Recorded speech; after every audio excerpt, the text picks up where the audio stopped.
Olá a todos, iremos dar início à nossa terceira aula do curso técnico em manutenção automotiva.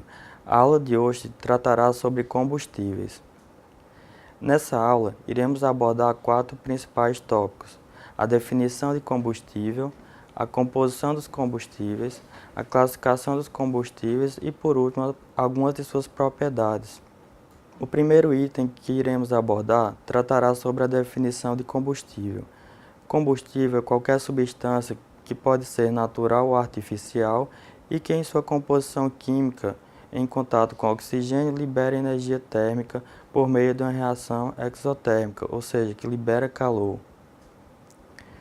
A composição dos combustíveis se dá pelos elementos químicos que entram na sua composição e que na sua maioria são hidrocarbonetos, ou seja, carbono e hidrogênio. Mas além desses elementos, podemos citar o oxigênio, o nitrogênio, o enxofre, a água e algumas cinzas que podem ser obtidas a partir da queima desse combustível.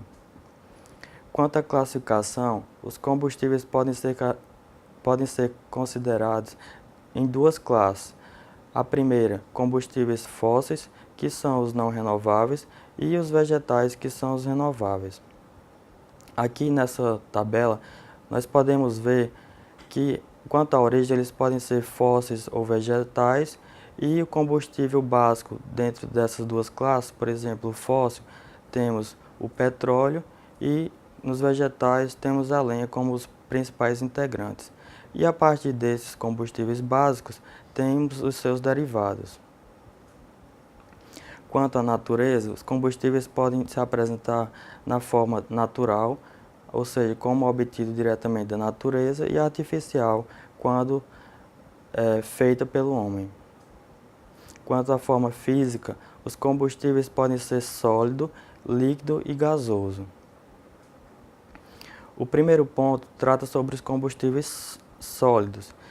Os combustíveis sólidos eles devem possuir um poder calorífico elevado, uma alta disponibilidade e que queime com facilidade. Ou seja, o poder calorífico tem que ser elevado para que quando queimado, esse combustível entregue uma elevada potência, por exemplo, no carro. Tem uma alta disponibilidade, por exemplo, a lenha, ela tem que ser de fácil acesso e que queime com facilidade, ou seja, que entre em combustão de forma rápida. Os combustíveis líquidos, eles possuem como vantagem um poder calorífico mais elevado, uma facilidade e economia de armazenagem, ou seja, o combustível líquido ele consegue se adaptar facilmente à forma do recipiente onde ele se encontra. E é de fácil controle de consumo, porque por ser líquido, você consegue controlar a sua quantidade que entra e que sai do seu reservatório de armazenamento. Como exemplo, podemos citar como combustível líquido na forma natural o petróleo bruto e na forma artificial o produto de destilação de petróleo, como óleos sintéticos, por exemplo.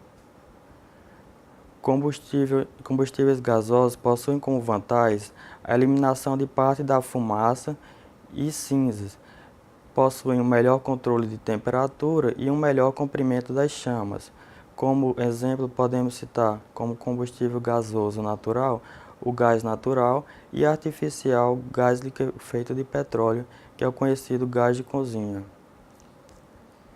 Dentre as propriedades dos combustíveis, que é o nosso quarto e último ponto, podemos mencionar o poder calorífico, a composição química, a viscosidade, o ponto de fluidez, o calor latente, o ponto de fulgor, a umidade e a densidade.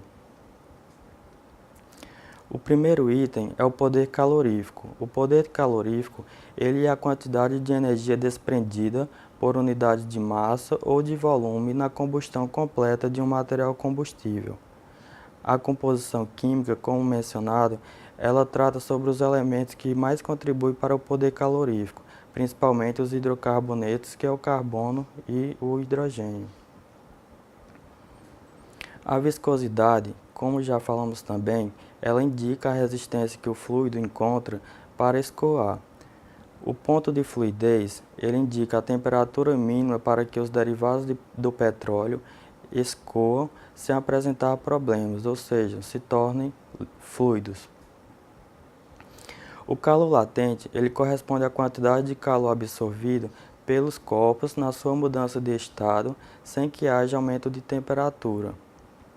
O ponto de fulgor é a temperatura de inflamação do combustível, ou seja, a temperatura na qual podemos, por exemplo, citar o óleo ou mesmo a gasolina, ela começa a inflamar, ou seja, em outras palavras, pegar fogo.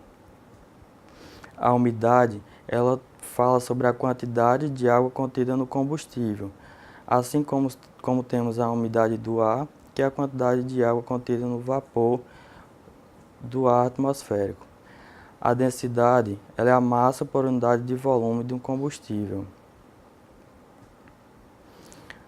Aqui apresentamos algumas das referências utilizadas nessa unidade e dessa forma concluímos a nossa unidade 3. Muito obrigado.